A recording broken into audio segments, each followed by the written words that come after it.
드디어 나왔다. 아이폰 반 플립 반.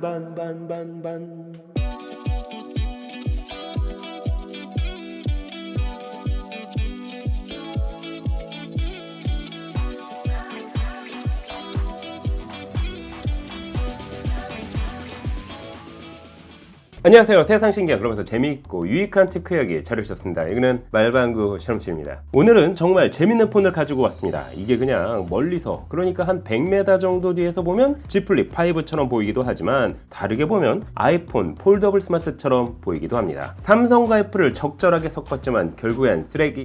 바로 솔버에서 출시한 A50 프로 플립폰이 그것입니다. 제가 구매한 가격은 51,300원으로 저렴합니다. 하지만 끝까지 보셔야 됩니다. 저렴하지 않을 수 있...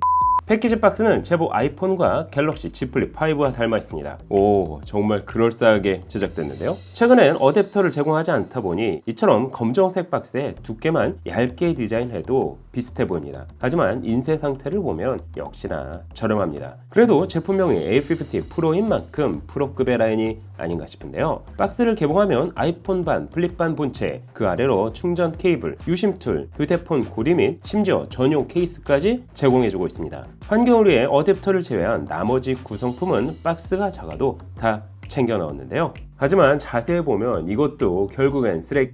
제품의 사이즈는 150mm, 66.5mm, 두께는 9.5mm, 중량은 110g으로 작고 가볍게 제작됐습니다. 그도 그럴 것이 전체적으로 사용된 소재가 저렴한 플라스틱이 사용됐기 때문이죠. 내구성이 약하다 보니 살짝 떨어뜨렸는데 여기 모서리 부위가 바로 부서진 걸 알 수 있습니다. 쉽게 말하자면 화장실에 있는 비누곽 같은 느낌이랄까요? 그런데 이게 금색이야.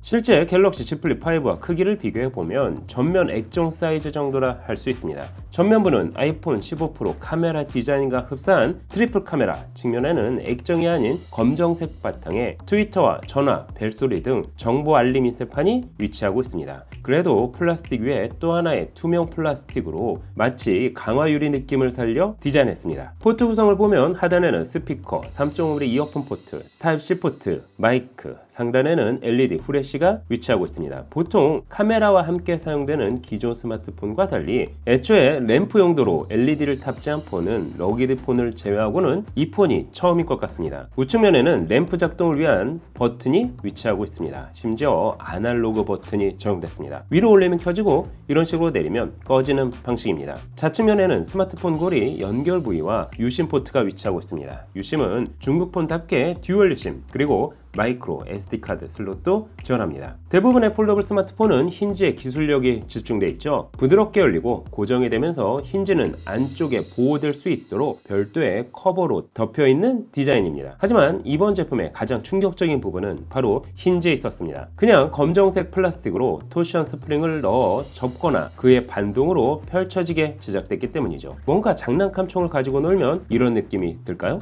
핸드폰을 열게 되면 전면에 위치한 인쇄 파트에 네온 사인 같은 화려한 LED를 만나볼 수 있습니다. 그보다 충격적인 건 여기 또 하나 있습니다. 보이시나요? 아이폰 배경화면에 스티커가 붙어있는 모습을 말이죠. 멀리서 보면 드디어 출시한 폴더블 아이폰처럼 보이게 컬러로 인쇄한 스티커를 부착해놨습니다. 이 정도면 100m 상단에는 HD 해상도를 지원하는 2.4인치 칼라 스크린이, 하단에는 물리적 숫자 패드가 탑재됐습니다. 혹시나 터치가 될 거라 화면을 눌러본다면 지문만 묻습니다. 후면 카메라는 디자인과 달리 3개가 아닌 싱글 카메라만 지원합니다. 나머지 2개는 디자인적 요소라 보시면 이해가 빠르겠죠? 카메라 버튼을 누르면 하두리급의 사진 퀄리티를 얻을 수 있습니다. 추억의 얼짱 각도로 찍는다면 잃어버린 싸이월드 사진이라고 해도 믿을 정도인데요. 다만 이 역시 외장 메모리 카드를 넣었을 때 저장할 수 있습니다. 기본 메모리는 이미 핸드폰을 구동하기에도 부족하기 때문이죠. 사진 저장 공간은 애초에 여유가 없게 제작됐습니다. 그럼 이번 제품의 기본적인 성능은 과연 어떨까요?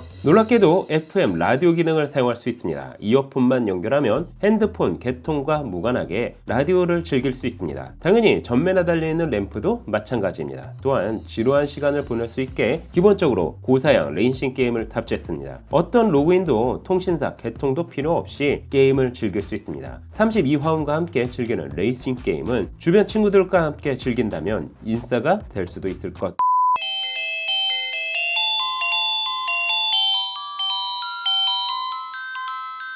그 외에도 알람, 블루투스 계산기, 달력 기능도 사용 가능합니다. 특히 최신 트렌드에 맞게 인터넷, 웹서핑도 가능합니다. 많은 사람들이 이용하는 사이트를 1번부터 6번까지 저장되어 있는 만큼 숫자 버튼만 눌러 전 세계와 소통할 수도 있습니다. 다만 한 가지 아주 사소한 단점이 있다면 이번 핸드폰은 와이파이를 지원하지 않습니다. 따라서 핸드폰의 데이터만을 사용해 웹서핑을 즐길 수 있다는 점은 구매 전 참고해 주시는 게 좋을 것 같습니다. 배터리는 1350mAh로 충전 시 우레메에서 나오는 녹색 레이저 같은 LED를 만나볼 수 있습니다. 해당 LED는 별도로 끄거나 조절할 수 없는 만큼 불편을 느낀다면 이처럼 폰을 뒤집어 놓으면 해결됩니다. 당연히 전화 기능 및 문자, 수신 기능과 함께 알람 그리고 진동 옵션도 설정 가능합니다. 다만 또 하나의 아주 사소한 문제가 있다면 LTE도 3G도 지원하지 않고 오직 2G 통신망을 지원하는 만큼 국내에서는 사용 불가능합니다. 해당 제품을 구매하신다면 2G 통신을 지원하는 해외에 방문하실 때 로밍을 걸어 사용할 수 있겠죠. 외부에 비밀이 많거나 도청이 의심되는 장소라면 2G 폰만한 게 없기 때문에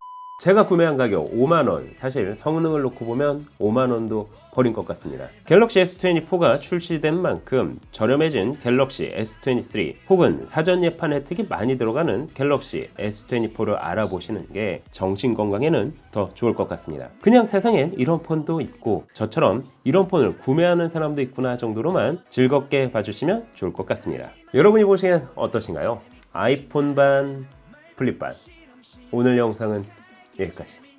민지야 내 마음이야. 음악을 좋아하는 널 위해 마련했어. 최신형 마이마이 오토리버스 기능. 나 음악 끊었어. 갑자기? 언제? 지금부터 평생 음악 안 듣기로 했어. 귀 이어폰이잖아. 이거 보청기야. 더 이상 마주치지 말자. 안녕.